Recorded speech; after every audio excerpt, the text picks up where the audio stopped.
Que le Seigneur, notre Dieu, bénisse chacun de nous.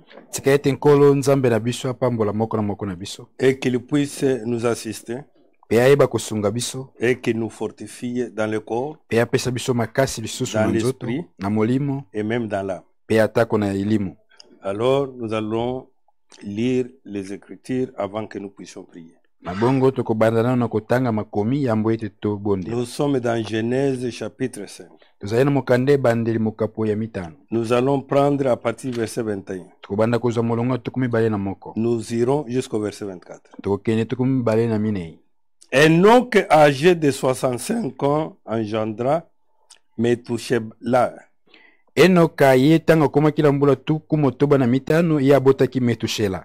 Enoch, après la naissance de Methushélah, marcha avec Dieu 300 ans. Et il engendra des fils et des filles. Enoch asimana mbotama Methushélah atambulaki na Nzambe mbula nkama misatu pena sima botaki bana mibali pe bana basi. Tous les jours d'Enoch furent de 365 ans.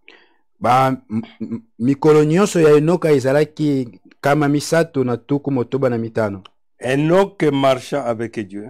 Enoch atambulaki na Nzambe. Puis il ne fit plus. Parce que Dieu les prit. Amen. Amen. Nous prions. Dieu Tout-Puissant, Créateur du ciel et de la terre.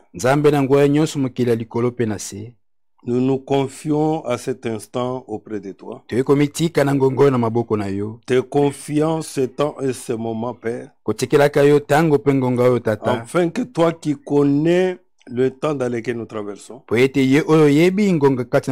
toi qui connais les désirs de tes enfants, que tu daignes accorder ce qu'il faut à tes enfants, et que Père Céleste, que ma bouche soit fermée, même celle de l'interprète, mais que toi seul tu parles, que toi seul tu interprètes, soit aussi avec les techniciens, afin que Père Céleste, que tout puisse se faire de manière que l'audition soit claire. Dieu de gloire, toi le Dieu véritable, nous abandonnons ainsi, Seigneur, comptant réellement sur ton amour, sur ta grâce. Bénis chacun de nous, Seigneur, même ceux qui sont en ligne. Bénis chacun, Seigneur, pour voir aux besoins de chacun, Seigneur. Dieu de gloire, le Dieu véritable, nous abandonnons ce petit moment entre tes mains, afin que, oh Seigneur, tu puisses parler dans le profond cœur de chacun, et que tu puisses assister chacun de nous, au nom tout-puissant de notre Seigneur et Sauveur Jésus-Christ. Amen. Amen. Mais bien aimés frères et sœurs, ici nous voyons dans le verset 22 du chapitre 5 de Genèse, et ce que nous voyons aussi au verset 24, qu'Enoch, après la naissance de Methushélah, marcha avec Dieu. Et au verset 24, il est écrit, Enoch marcha avec Dieu. Oui, il ne fut plus, parce que Dieu le prit. Amen. Amen. Mais bien aimés frères et sœurs, ici nous voulons parler sur la marche avec Dieu.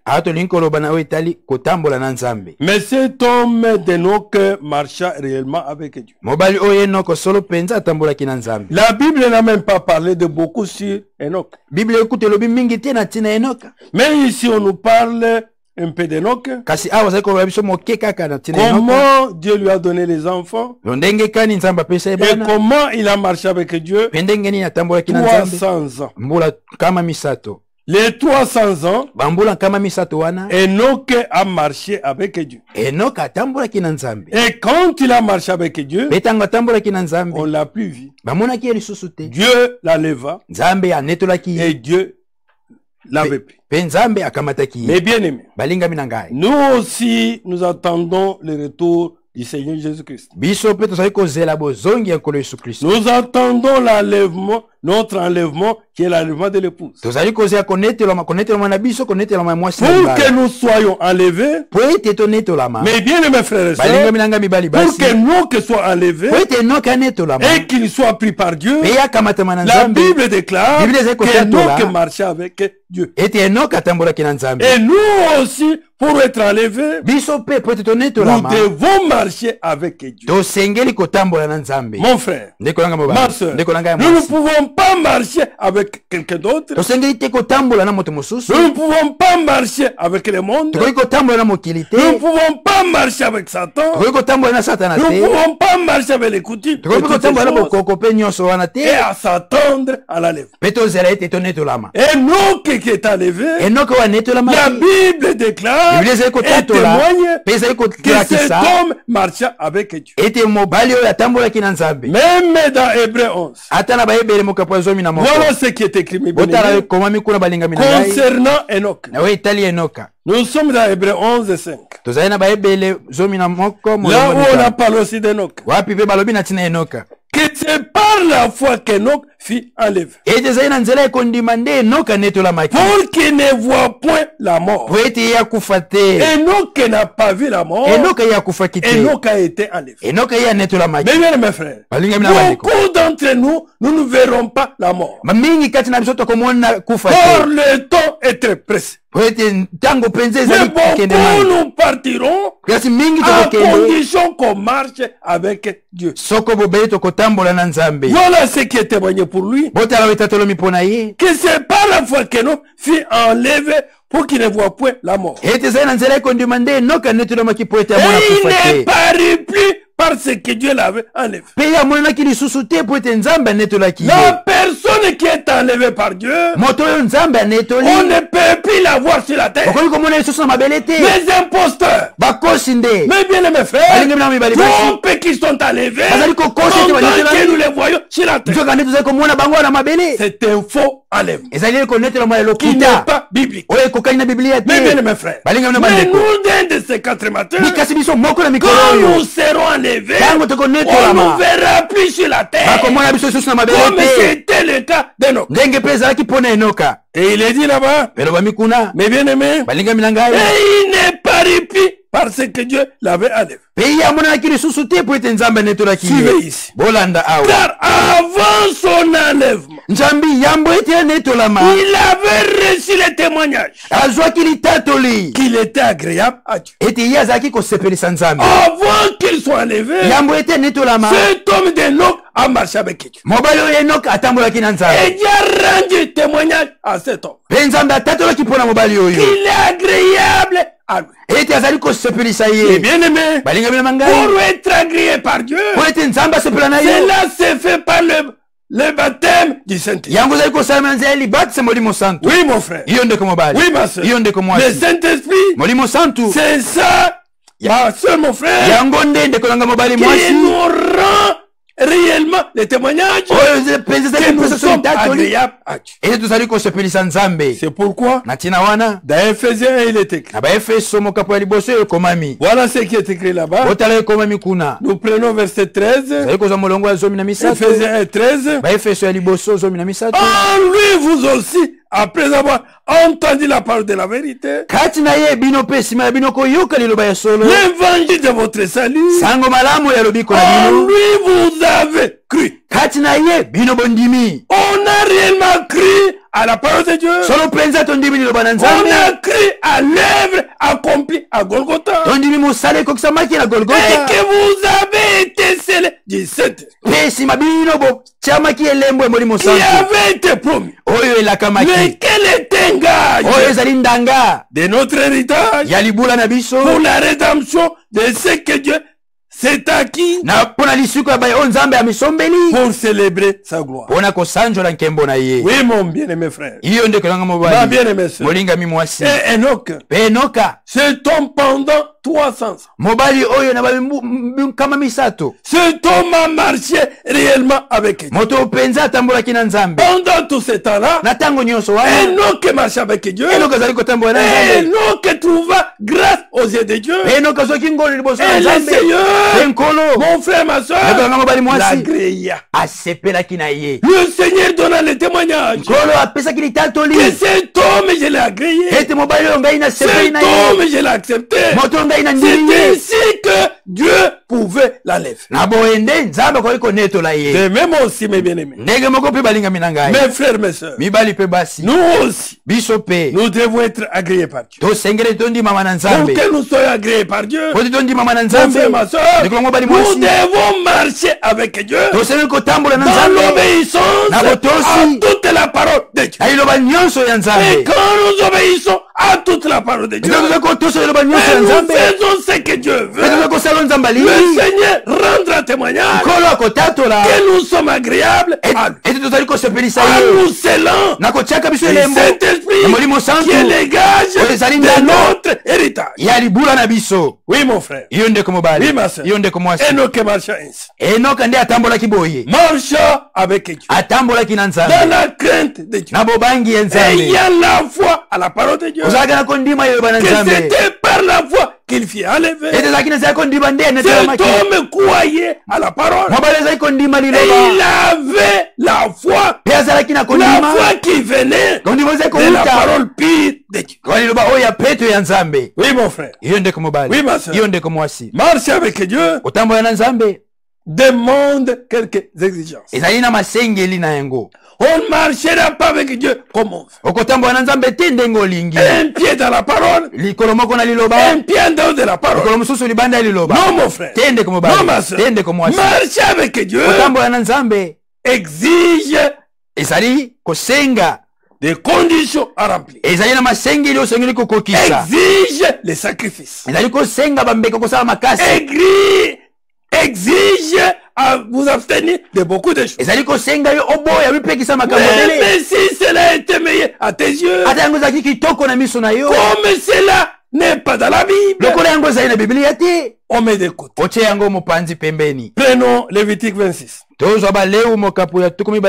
voyons un peu quelques exigences demandées par notre Dieu pour bien marcher avec lui, pour lui être agréable. Nous prenons parole de vie. Nous sommes dans Lévitique 26, verset 3. Suivons là-bas. Si vous suivez mes lois, si vous respectez mes commandements, et si vous leur obéissez, je ferai tomber de l'eau à la saison de pluie. Alors la terre produira des récoltes, et les arbres donneront des fruits. Chez vous, le battage des céréales durera jusqu'à la récolte du raisin. Et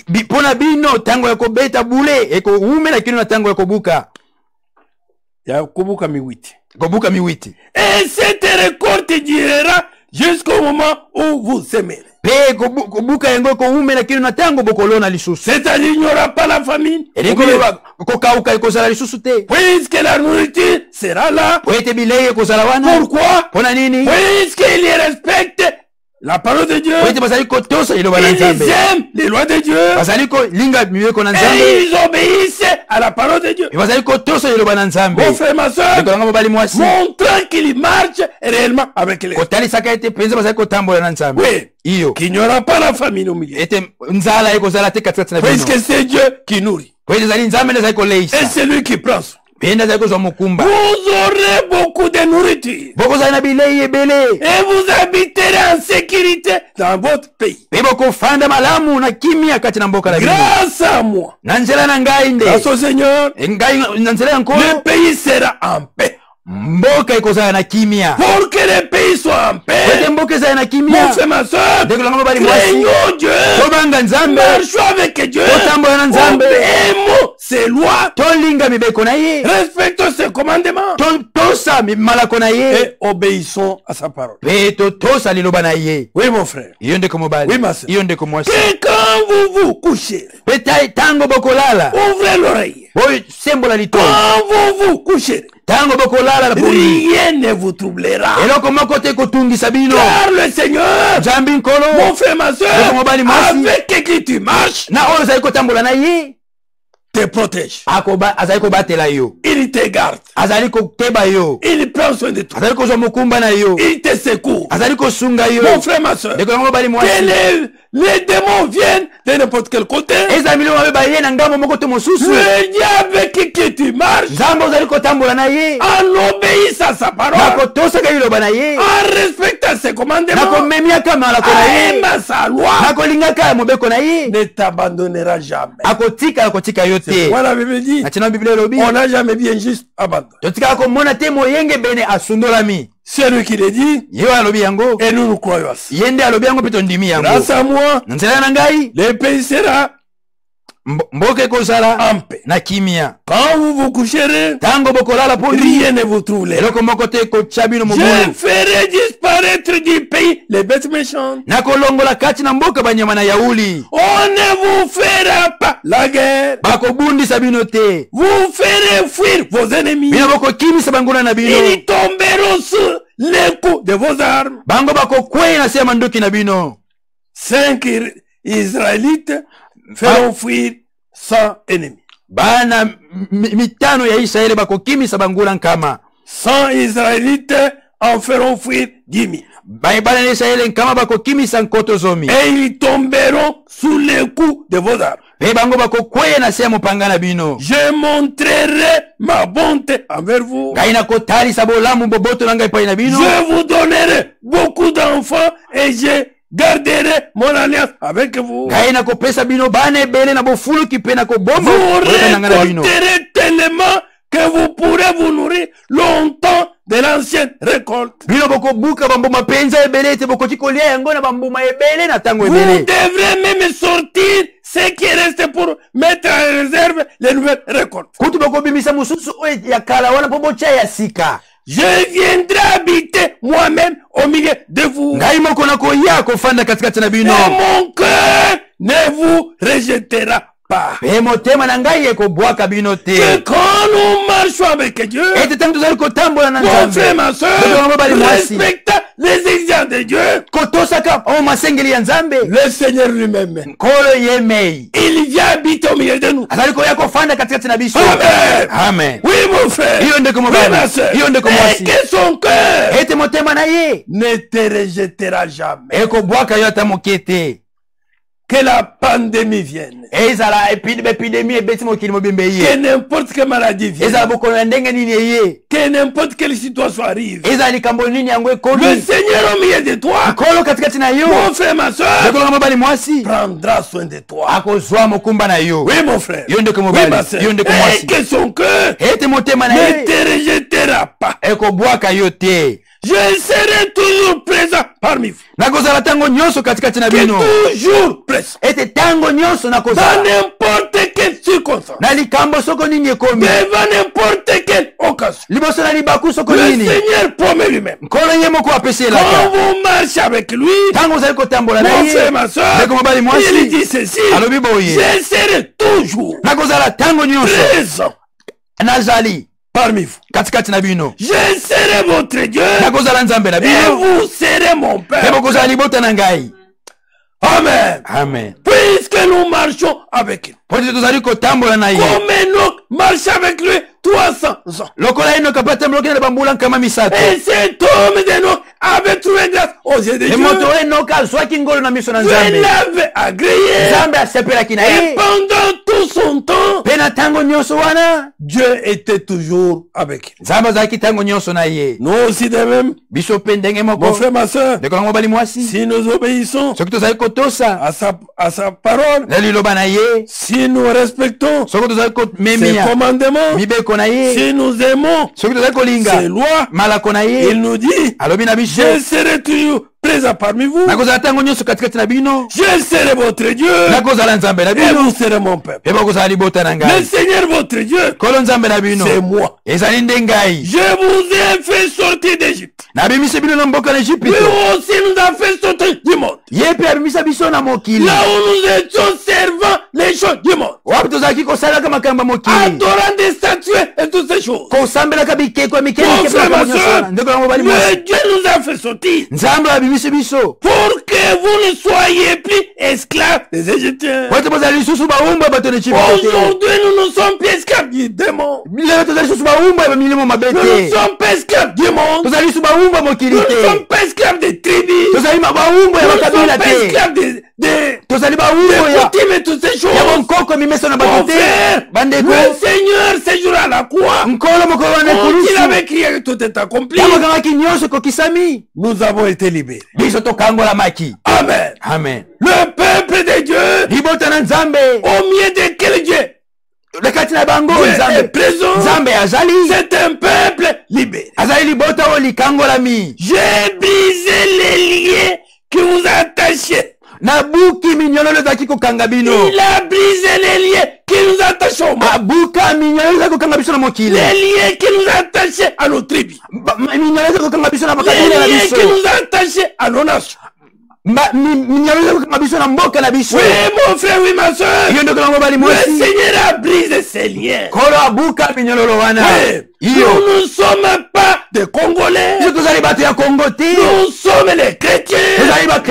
Les gens libérés par Dieu. C'est pourquoi, mon frère, toute personne, il y a le Saint-Esprit, malgré sa race, malgré sa couleur, malgré sa tribu, c'est mon frère, c'est ma soeur. Oui. Le Seigneur nous dit, j'ai brisé les liens qui vous attachez et je vous ai fait marcher avec fierté. Oui. Le Seigneur nous fait marcher avec fierté. Nous marchons avec lui. Nous ne sommes plus esclaves de toutes ces choses. Oui, mon frère, non, ma soeur, que la gloire revienne à notre Dieu. Oui. Marche avec Dieu demande quelques exigences. Marche avec Dieu demande, mon frère, les sacrifices. Marche avec Dieu exige l'abstinence de toutes choses contraires à la parole, de toute action contraire à la parole. Oui, mon frère, oui, ma soeur, et à ce moment-là, tu seras réellement le peuple de Dieu et le Seigneur, ton Dieu, est au milieu de tout. Deutéronome 8. Dans la même version parodif. Il est écrit à partir du premier verset. Moïse dit, obéissez avec soin à tous les commandements que je vous donne aujourd'hui. Qui devrait faire quoi? Obéir avec soin. Il se contrôle. Ce que je vais faire est conforme à quelle parole? Ce que je vais dire, la manière dont je vais agir, est-ce que c'est conforme à la parole? C'est ça, obéissez, obéir avec soi. Alors vous vivrez et vous deviendrez nombreux. Vous pourrez posséder les pays que le Seigneur a promis à vos ancêtres. Souvenez-vous de tous les chemins que le Seigneur, votre Dieu, vous a fait parcourir pendant 40 ans dans le désert. Bino bokanisa nzela nyonso nkolo nzambe na bino atambolisi bino kati ya mibu tukumina na biliki. Oui mon frère. Iyo ndeko mobali. Quand ils étaient sortis de l'Égypte. Tango babimaki na Egypto. Il y avait le chemin tout près. Ezalaki na nzela ya mukuse ya pembeni. Qu'ils pouvaient traverser arriver dans la terre. Pour ne pas faire 40 ans. Les Seigneur les a fait passer par le chemin compliqué. Un chemin très difficile. Qui prenait beaucoup d'années. Oui. C'est pourquoi. C'est pour quelles raisons. Lui-même nous les explique dans. Et c'est lui qui nous dit, il vous a fait connaître des difficultés pour voir ce que vous valiez. Les épreuves arrivent pour les chrétiens. C'est pour les juger. Pour voir un peu comment ils vont agir. S'ils ont Dieu et qu'ils marchent avec Dieu, malgré les épreuves, ils vont tenir fort. Ils n'abandonneront pas la voie de Dieu. Ils n'abandonneront pas la marche avec Dieu. Mon frère, ma soeur, voilà la Bible dit, les épreuves sont plus précieuses que l'or pur. Oui. Le Seigneur leur dit, mon frère, il les a fait passer par la voie la plus longue, la voie la plus compliquée, qu'il vous a fait connaître des difficultés pour voir ce que vous valez. Et il voulait savoir si c'est que vous aviez dans le cœur. Et si vous vouliez respecter ses commandements. Oui. Les preuves nous arrivent. Des difficultés nous arrivent. Des maladies nous arrivent. Et toutes ces choses nous arrivent. C'est pour que le Seigneur nous juge. Pour voir comment nous allons. Si vraiment notre cœur est attaché à lui et que nous allons le respecter, respecter sa parole, malgré cela. Car nous savons tout concourt au bien de ceux qui aiment Dieu. C'est de Dieu, ceux qui sont dans la marche avec Dieu. Mon frère, ma soeur, malgré les difficultés, leur cœur sera attaché toujours à Dieu. Oui, mon frère. Oui, ma soeur. Et il dit ceci. Il vous a donc fait connaître des difficultés. Et il vous a fait souffrir la faim. Ensuite, il vous a donné la manne à manger. Vous et vos ancêtres. Vous ne connaissiez pas cette nourriture. De cette façon, le Seigneur vous a montré une chose. Le pain ne suffit pas à faire vivre l'homme. Celui-ci a besoin aussi de toutes les paroles qui sortent de la bouche de Dieu. Oui, mon frère. Oui, ma soeur. Que le pain seul ne suffit pas. La nourriture ou les vêtements seuls, l'argent, tout se consomme.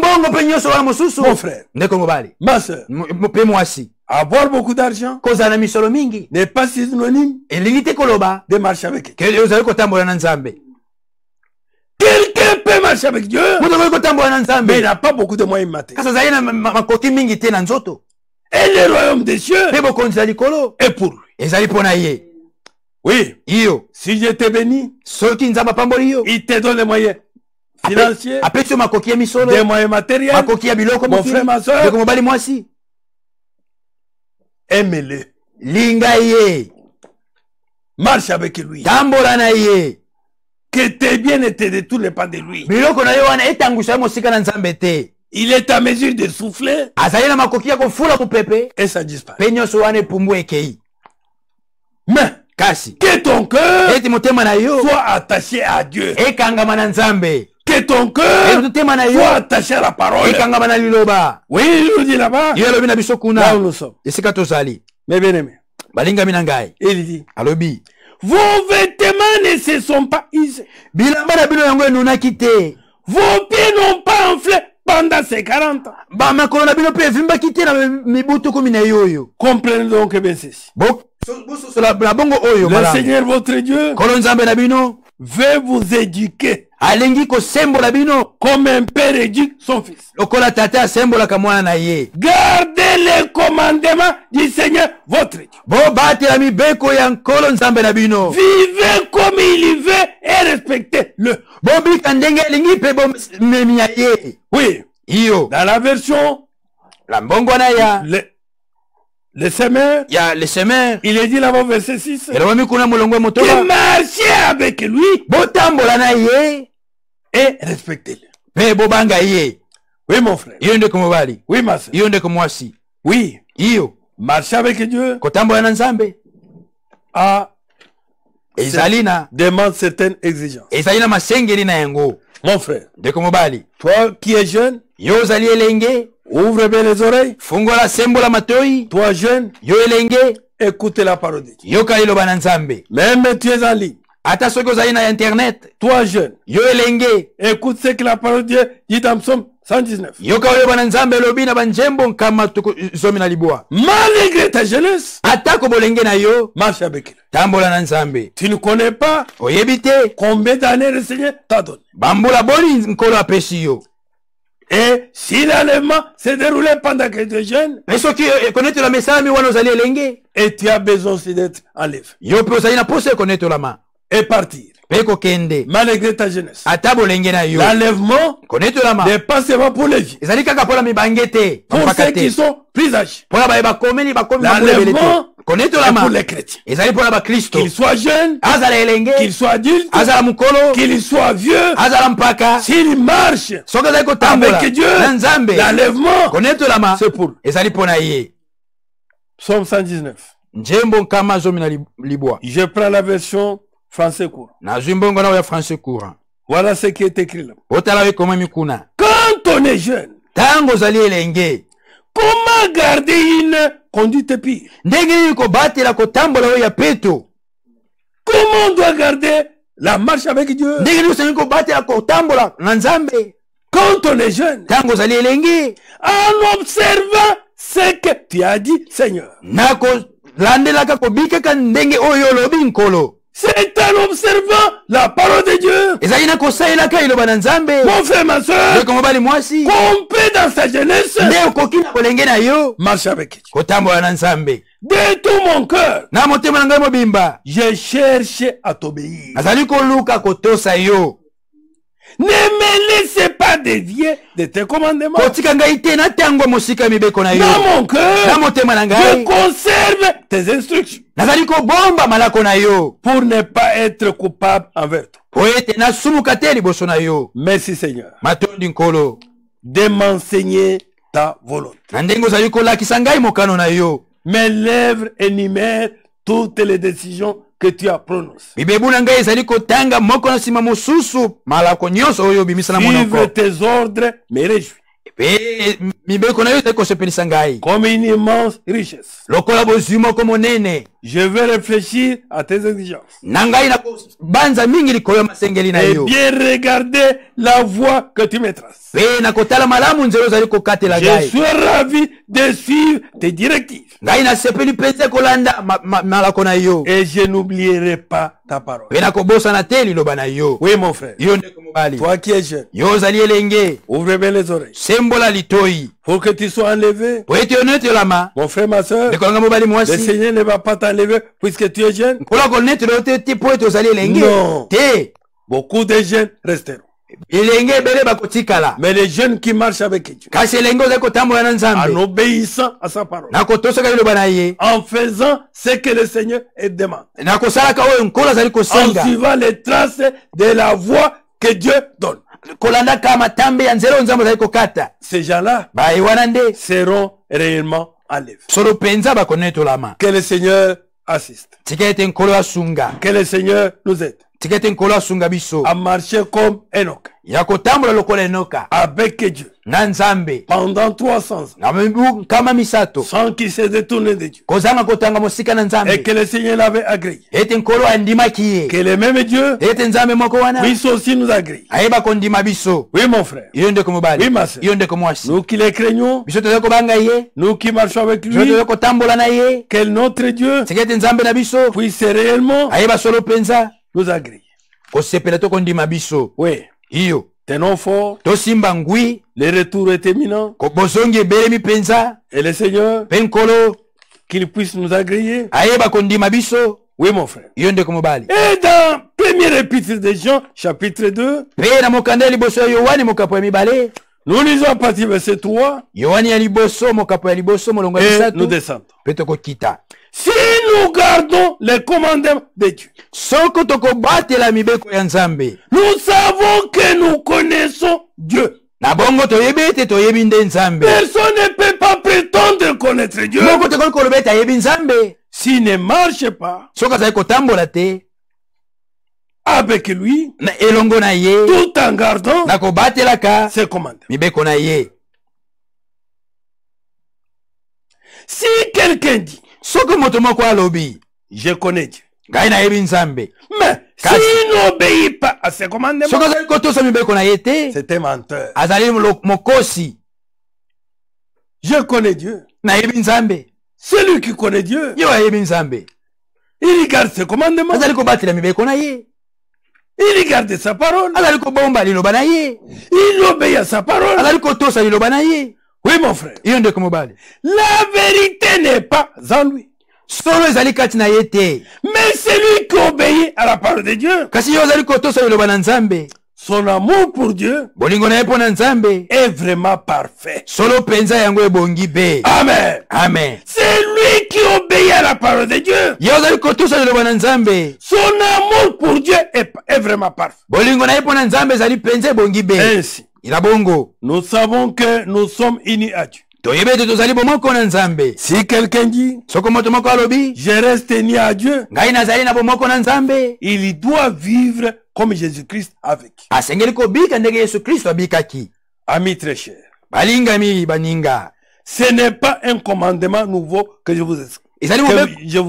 Ezali mobeko ya sikate nde nazali kokomela bino. C'est un commandement ancien. Ezali mobeko ya kala. Vous l'avez reçu depuis le début. Bino boyambaki yango uta ebandeli. Ce commandement ancien, mobeko yango ya kala, c'est la parole que vous avez entendue. Ezali loba oyo boyokaki. Oui. Iyo. La parole de Dieu Yobana Nzambe est un commandement. Ezali mobeko. Un commandement de Dieu. Mobeko ya Nzambe. Et nous devons obéir. Si nous disons que nous connaissons Dieu, nous marchons avec Dieu, nous sommes agréés par Dieu, nous serons enlevés. Mon frère, ma soeur, obéissons à sa parole. C'est lui qui obéit, mon frère, ma soeur, à toute la parole. C'est celui-là que le Seigneur rend un témoignage. Ne trompe pas ta conscience. Non mon frère, je connais Dieu, je suis enfant de Dieu, je marche avec Dieu.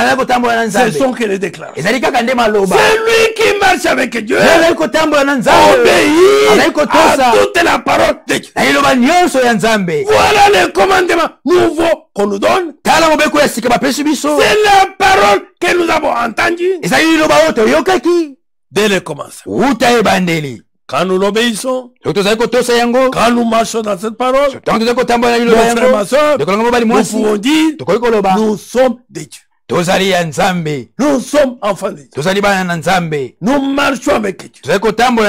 Nous sommes agréés par Dieu. Pas aujourd'hui. Les gens qui se révoltent à la parole. Les gens qui marchent contrairement à la parole. Ils vivent contrairement à la parole. Nous connaissons Dieu. Nous marchons avec Dieu. Tu trompes ta conscience. Tu ne peux pas tromper Dieu. Dieu te connaît. Nzambe ayebi yo. Dieu connaît les actions que tu mènes. Nzambe ayebi misala yo salaka. Dieu connaît la vie que tu mènes. Nzambe ayebi bombo yo zali kobika. Dieu connaît le langage que tu tiens. Nzambe ayebi ndenge olobaka. Mon frère, ma soeur, marche avec Dieu en respectant sa parole. Il nous dit là-bas, amis très chers, ce n'est pas un commandement nouveau que je vous écris. C'est un commandement ancien.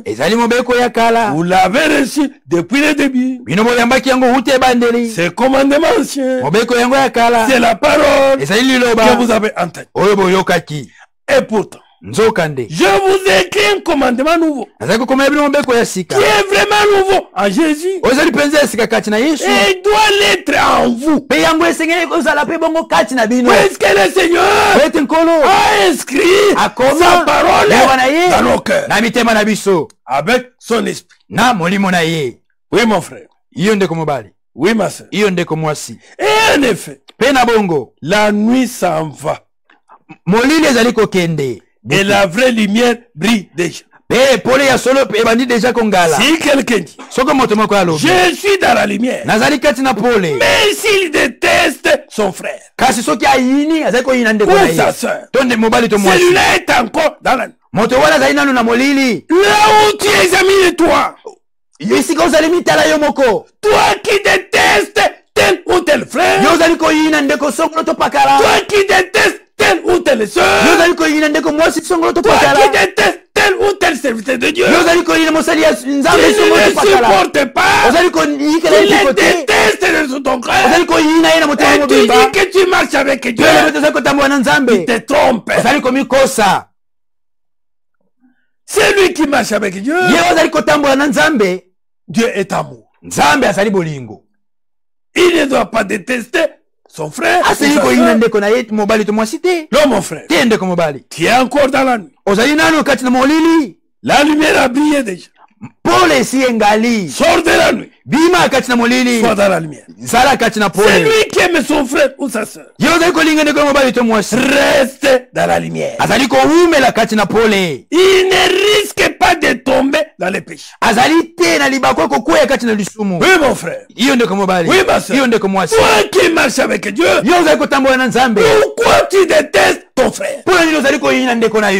Pourquoi tu détestes sa soeur? Pourquoi tu détestes les serviteurs de Dieu? Pourquoi tu les combats? Tu les calomnies partout. Tu parles que de leur mal. Et tu te dis, je marche avec eux. Non. Enoch n'a pas marché ainsi. Pour qu'il soit agréé par Dieu. Enoch a aimé ses frères. Enoch a aimé ses soeurs. Et de tout son cœur. Pas l'amour hypocrite. En s'apaisant, tu fais semblant. Quand il te donne quelque chose, tu fais semblant. Quand tu te détournes de lui, tu les critiques. Tu les détestes. Mon frère, ma soeur, et tu vas dire, tu marches avec Dieu. Tu trompes ta conscience. Mais tu ne trompes pas Dieu. Oui. Mais celui qui déteste son frère ou sa soeur est dans la nuit. Il marche dans la nuit. Il ne marche pas dans la lumière. Il ne marche pas avec Dieu. Il marche dans la nuit. Il ne sait pas où il va. La nuit l'a rendu avec. Oui, mon frère. Oui, ma soeur. Que le Seigneur nous aide à marcher avec lui. Comme Enoch a marché avec lui. Afin qu'il puisse nous agréer. Nous qui attendons réellement son retour. Dieu aide-nous. Soutiens-nous, Seigneur. Il nous dit, nous sommes dans Romains 6.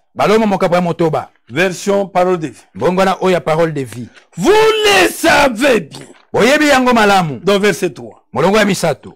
Vous le savez bien. Boyebi yango malamu. Notre baptême. Elibatisi na biso. En nous unissant au Christ Jésus. Na kosangana na Kristo Yesu. Nous a tout unis à sa mort. Esangisi biso banso na kufa na ye. Donc par le baptême, nous avons été plongés avec lui dans la mort. Mais la puissance glorieuse du Père a révélé le Christ de la mort. Pour que nous aussi, nous vivions d'une vie nouvelle. Amen. Amen. Nous vivons d'une vie nouvelle. Par la vie que nous avons déplorée autrefois. Non, mon frère. Non, ma soeur. Que cette ancienne vie, la vie de malice, la vie de fourberie, la vie d'hypocrisie, la vie de jalousie, la vie d'impudicité, la vie d'immoralité, la vie de vol, et tout consort, que cette vieille vie soit réellement morte.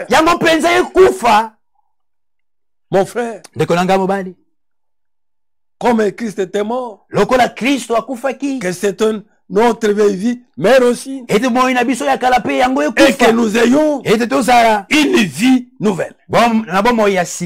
En effet, nous avons été totalement unis à lui au moment où nous sommes morts avec lui. Oui, mon frère, nous nous sommes repentis. Nous avons reconnu notre tort. Nous avons confessé nos péchés. On nous a baptisés dans l'eau. Mon frère, ma soeur, quand on nous a baptisés dans l'eau, nous sommes morts avec Christ. Et cette vieille vie, morte aussi, et nous sommes revenus à la vie. Une vie nouvelle. Nous dit la Bible. Oui, mon frère. Et que unis à lui, en nous levant comme lui de la mort. Comprenons bien ceci. Ce que nous étions avant a été cloué sur la croix avec le Christ.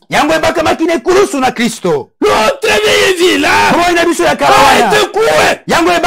La vie de la haine. De détester les gens, de critiquer les gens. Cette vieille vie là, mon frère, ma soeur, a été déjà couée à la croix. Pour que nous ayons une nouvelle vie en marchant avec Dieu, en obéissant à toute sa parole. Oui, mon frère. Oui, ma soeur. Que le Seigneur nous aide. Qu'il nous vienne au secours. Comprenez-vous bien ceci. Ce que nous étions avant a été cloué sur la croix avec le Christ. Alors le péché qui fait partie de nous-mêmes est détruit. C'était donc ce péché-là, mon frère, ma soeur, qui fait partie de nous-mêmes. Ce péché-là qui nous enveloppe si facilement est détruit. Et nous nous sommes plus esclaves du péché. Nous sommes les hommes et les femmes libérés. Libérés de la vie du péché. Qui marche maintenant avec Dieu. Comme nous qui marche avec Dieu. Et que Dieu, le Seigneur, en obéissant à toute la parole, les agréés par le baptême du Saint-Esprit. Oui, mon frère. Iyo ndeko mobali. Voilà les hommes qui seront enlevés. Botala bato bakonetolama. Voilà les hommes qui disparaîtront l'un de ces 4 matins. Botala bato bakolimwa moko na mikolo oyo. Oui. C'est lui qui est mort et libéré du péché. Ebongo yeo ya kufi akangola mina lisumu. Oui, mon frère. Iyo ndeko mobali. Les hommes qui marchent avec Dieu, bato wazali kotambola na Nzambe, ce sont des hommes et des femmes libérés du péché. Bazali mibali pe baso bakangola mina lisumu. Mais kasi si nous sommes morts avec le Christ, soki tokufi na Kristo, nous croyons que nous vivrons aussi avec lui. Tozali kondima pete tokobika elongo na ye. Nous le savons bien. Toyebi yango malamu. Depuis que le Christ s'est réveillé de la mort, uta Kristo alamuka na kufa, il ne doit plus mourir. Akokufa lisusu te. La mort n'a plus de pouvoir sur lui. Kufa zali susu na nguleli kona yete. Le Christ est mort. Kristo akufa. Et sa mort pe kufa na ye l'a séparé totalement du péché. Yango kabola ye mobimba na lisumu. Une fois pour toutes. Mbala moko pona libela. Maintenant, sikawa. Il est vivant. Azali na bomoi. Et sa vie est tout entière pour Dieu. Ezali mobimba pona Nzambe. De même, vous aussi. Na ndenge moko bino pe. Vous devez penser ceci. Bosengeli ko yeba boye. boye. Vous êtes mort en étant totalement séparé du péché. Bino bokufa ko kabola mobimba na lisumu. Mais en étant il y a Jésus-Christ, kasi na kozalaka bomoko na Kristo, vous êtes vivant pour Dieu. Bozali na bomoi pona Nzambe. Vous êtes vivant pour marcher avec Dieu. Bozali na bomoi pona kotambola na Nzambe. Comme Enoch marcher avec Dieu. Lokole Enoch atambola ki na Nzambe. C'est mon frère, ma soeur. Biso pende ko mobali mwasi. Reconnaissez ce qui a été accompli à la croix. Et que ton péché réellement a été crucifié. L'ancienne vie a été crucifiée. Et que maintenant, tu puisses avoir une vie nouvelle d'un homme libéré. Yamoto oyo aza akangolami, libéré du péché. Akangolami na lisumu. Mais cet homme qui est vivant pour Dieu, cet homme qui doit marcher avec Dieu, oui mon frère, oui ma soeur, que le Seigneur puisse nous aider, que le Seigneur puisse nous assister, mon frère, ma soeur, que cette vie évaniste disparaisse totalement. Nous sommes dans Colossiens. Je prends la version français courant. Voilà ce que la parole de Dieu déclare là-bas. Colossiens chapitre 1er. Il est dit ceci. Je prends à partir verset 9.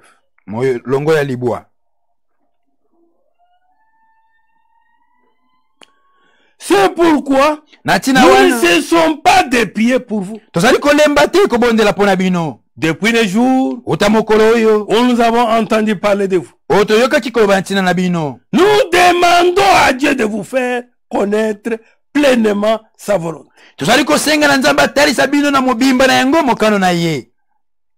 Que le Seigneur nous fasse connaître pleinement sa volonté. Grâce à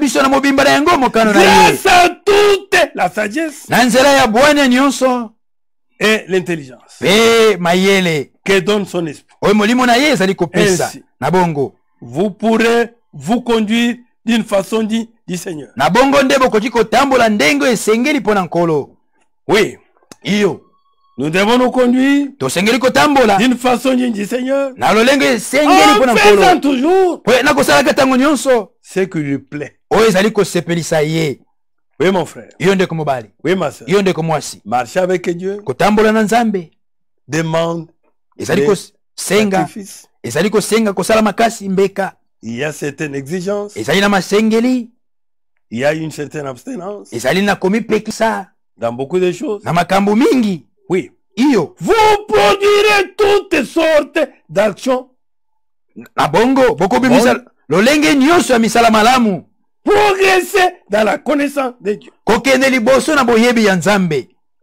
lui demandons de vous fortifier à tous égards par sa puissance glorieuse, afin que vous puissiez tout supporter avec patience. Remerciez avec joie Dieu botonda na esengo nzambe. Le Père, tata, il vous a rendu capable d'avoir part au bien qu'il y réserve dans le royaume des lumières. Na libula wazaliko bomba na bokonzi ya pole. À ceux qui lui appartiennent. Na bae oyo bazali ya ye. Il nous a en effet arraché à la puissance de la nuit. Na bongo ye akango libiso na nguya ya molili. Et il nous a fait passer dans le royaume de son fils bien-aimé. C'est par lui qui nous a délivrés du mal et que nos péchés sont pardonnés. Oui, mon frère. Il l'a fait pourquoi? Pourquoi il a accompli cette œuvre de la croix? Mon frère, ma soeur, c'est pour que nous marchions avec Dieu. Nous obéissons à sa parole.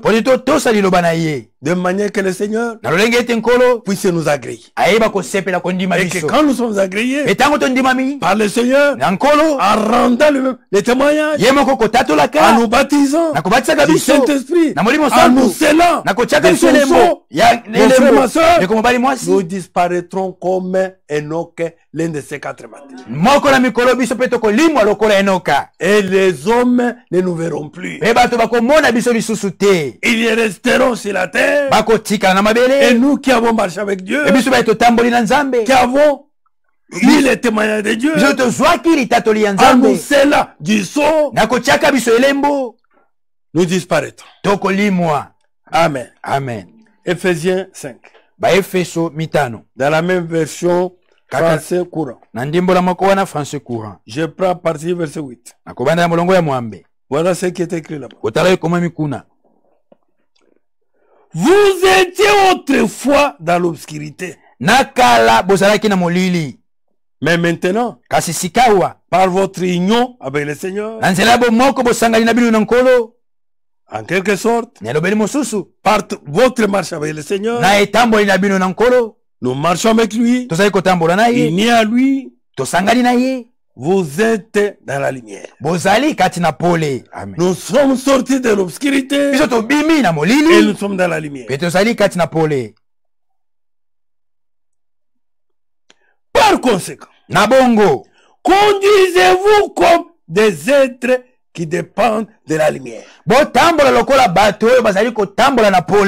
la lumière produit toutes sortes de bonté, de droiture et de vérité. Efforcez-vous de discerner ce qui plaît au Seigneur. Amen. Dans la marche avec Dieu, nous devons discerner ce qui plaît à Dieu. Enfin, que nous marchions comme Dieu veut. Enfin, que nous agissons comme Dieu veut. Ce qui plaît à Dieu. Il n'y a pas autre chose qui puisse plaire à Dieu que sa parole. Il nous dit, efforcez-vous de discerner ce qui plaît au Seigneur. N'ayons aucune part aux actions stériles que l'on pratique dans l'obscurité. Dénoncez-les plutôt. On a honte même de parler de ce que certains font en cachette. Or, tout ce qui est dévoilé est mis en pleine lumière. De plus, tout ce qui est mis en pleine lumière devient à son tour lumière. C'est pourquoi il était dit, réveille-toi, toi qui dors, relève-toi d'entre les morts, et le Christ t'éclairera. Ainsi, prenez bien garde à votre manière de vivre. Vous qui marchez avec Dieu, prenez bien garde à votre manière de vivre.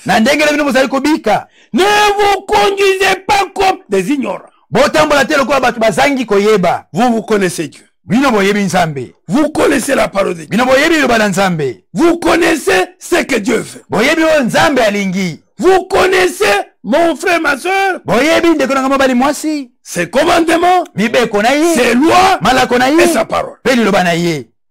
Ne marchez pas comme des ignorants. Botambola te lokola bato bazangi koyeba. Non, mon frère. Te ndeko mobali. Non, ma soeur. Te ndeko na ngai mwasi. Il est dit, elobami, ainsi prenez bien garde na bongo bosala keba penza à votre manière de vivre. Na lolenge bino bozali kobika. Ne vous conduisez pas comme des ignorants, botambola te lokola bato bazangi koyeba, comme des sages. Kasi lokola bato na bwania. Ceux qui connaissent la parole, bayeba yebi liloba. Faites un bon usage de toute occasion. Bozwa, bosalela malamu libakunyo se pesa melibino. Qui se présente à vous. Oye pesa melibino. Car les jours que nous vivons, Jambi mikoto zali kobika, sont mauvais. Mazali mikolo mabe. Ces jours sont mauvais. Mikolo mazali mikolo mabe. Nous vivons dans un temps fourbe. Tozali kobika na tango moko ya nyamu nyamu. Que le Seigneur puisse nous aider à marcher réellement avec lui. Oui, Iyo. Comme Enoch. Enoka. Mon frère, ma soeur, nous t'allons obéir à sa parole. Puisque les jours sont très mauvais. Nous dit la Bible. Ne soyez donc pas déraisonnables. Mais forcez-vous de comprendre ce que le Seigneur attend de vous. Qu'est-ce que le Seigneur attend de toi? Qu'est-ce qu'il attend de moi? Pour que nous marchions avec lui et nous fassions ce que lui fait. Mais mon frère, et que nous obéissons à toute sa parole, afin qu'il nous agrée. Et quand nous sommes agréés, et que lui-même rend témoignage que nous sommes agréables à lui, l'enlèvement, mon frère, ma soeur, ça sera pour toi. Et ça sera pour toi. En dehors de ça, l'enlèvement est loin de toi. Ne continue pas à tromper ta conscience. Que tu es de Dieu. Tu es enfant de Dieu. Ne continue pas à tromper ta conscience. Que tu marches avec Dieu. Non, mon frère. C'est lui qui marche avec Dieu. Obéis à sa parole. Respecte ses commandements. Aime toutes ses lois. Et cet homme-là, Dieu ne l'abandonne pas. Dieu l'agrée. En le baptisant du Saint-Esprit. En le scellant du sceau. Oui. Nous voulons terminer. Nous prenons Ephésiens 4, nous allons arrêter là. Premier verset. Ephésiens 4, premier verset. Dans la même version français court. Je vous en supplie. Donc moi qui suis prisonnier, parce que je sais le Seigneur. Un serviteur de Dieu marche avec Dieu. Il n'est plus libre d'aller là où il veut, de faire ce qu'il veut, mais il est prisonnier du Seigneur. Et c'est le Seigneur qui doit les guider. Vous que Dieu a appelé, si Dieu t'a appelé mon frère, si Dieu t'a appelé ma soeur, ouvre les oreilles. Suivez là-bas. Vous que Dieu a appelé, conduisez-vous d'une façon digne de cet appel. Je suis appelé par Dieu. Le Seigneur m'a appelé. Je croisais le Seigneur. Tout ça, ce sont que les déclarations. Mais, kasi, suivons maintenant. tolanda. Vous que Dieu a appelé. Bino ba nzambe abengi. Conduisez-vous d'une façon digne de cet appel. Botambola na ndenge sengeli na mbela wana. Soyez toujours humble. Bozala tango nyonso na komikitisa. Doux. Na bopolo. Et patient. Pe na motema molai. Tu n'as jamais eu la patience. Tango nyonso ozalaka na motema molai te. Quand tu apprends même que quelqu'un a parlé du mal de toi. Tango yika moto abi mabe na tina na yo. Tu te réchauffes. Oyanduki. À 1000%. Mon kama koleka. Pour réagir. Pour attaquer. Mon frère, c'est la preuve que tu n'es pas dans la marche. Si Jésus est bois vert, on l'a calomnié. On a parlé de lui de mal. Mon frère, ma soeur, malgré que c'était faux, le Seigneur ne s'était pas sur chose. Manque de patience. Toi, tu veux qu'on calomnie qui? Qu'on parle de faussement de qui?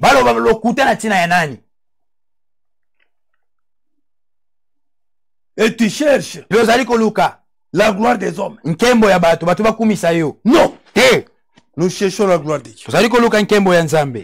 C'est pourquoi, mon frère, ma soeur, que la Bible dit, nous qui sommes appelés, nous devons nous conduire digne de cet appel. En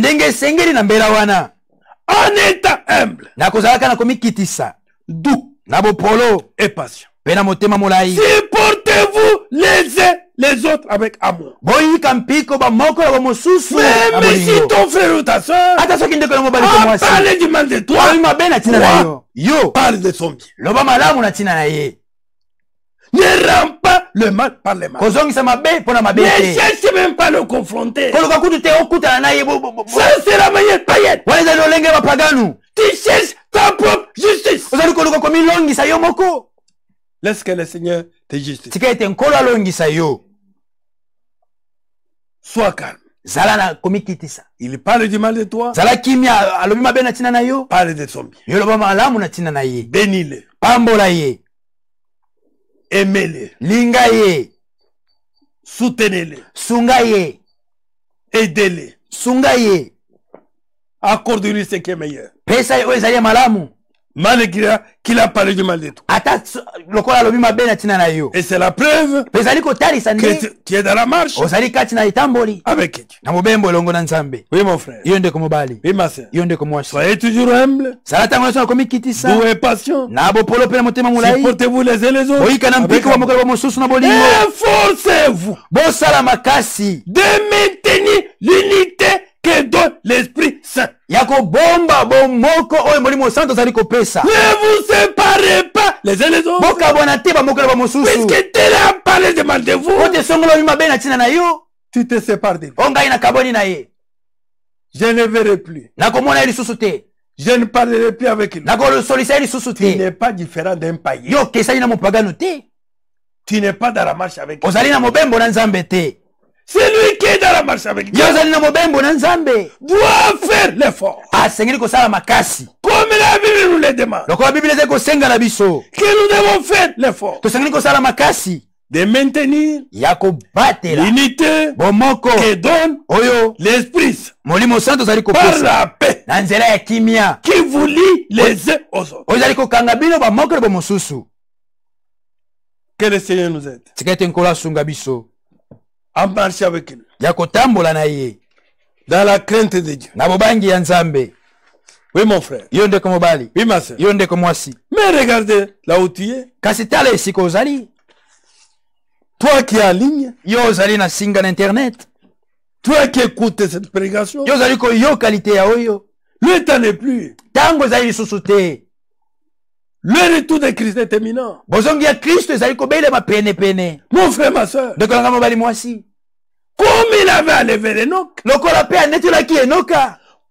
il avait enlevé Enoch? Enoch a marché avec lui 300 ans. Tout en respectant ses commandements. Kotosaka mibeko na ye. En obéissant à sa parole. Na kotosaka liloba na ye. En aimant ses lois. Kolingaka mibeko na ye. Oui, mon frère, ma soeur. Ye wande ko mibali basi. Tellement qu'il obéit à la parole. Lokola président kotosa liloba. Nous avons lu dans Hébreux 11. Totanga kina Bible zomi na moko. Qu'Enoch. Et Enoka. Dieu a rendu les témoignages pour lui. Nzambe atatola ki pona ye. Qu'il était agréé. Et yandi mamaki. Mon frère. Yonde komba. As-tu déjà les témoignages de Dieu? Ndekolanga esi ozui tatoli ya Nzambe. Tu peux dire que tu marches avec Dieu. Okoti kolobeto za kotambo na Nzambe. Marcher avec Dieu. Kotambo na Nzambe. Demande. Ezali kosenga. D'aimer ses lois. Kolinga mibeko na ye. Respecter ses commandements. Kotosa malako na ye. Obéir à sa parole. Kotosa liloba na ye. Et à la fin, penasuka, quand tu obéis à toute la parole, kotosa liloba mobimba, Dieu t'agrée. Nzambe azali kondima yo. En t'excellant. Na kotiaka yo. Des sauces.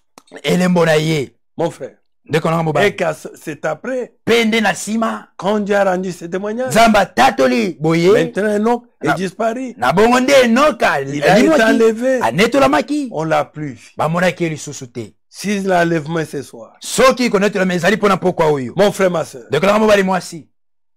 Tu peux dire. Okoti koloba. Là où tu es. Et si ko zali. Qu'elle a enlevé pour toi. Et te connaître la mezali pona yo. Tu seras enlevé. Et te yo connaître la main. Ne trompe pas ta conscience. Komi kosa yo mokote. Examine-toi. Mitala malamu. Reviens à Dieu. Zonde pa ina Nzambe. Marche avec lui. Tambola na ye. Et que le Seigneur Penkolo t'agrée. Andi mayo. Que Dieu vous bénisse. Nous allons prier le Seigneur. Dieu tout-puissant, créateur du ciel et de la terre, nous nous confions en toi, l'unique Dieu. Nous nous confions en toi, le secours. Nous nous confions en toi, le bouclier. Toi, le Dieu d'Enoch, sois notre Dieu. Père céleste, aide-nous, oh Seigneur. Accorde-nous la capacité qu'il faut à marcher avec toi, à aimer tes lois,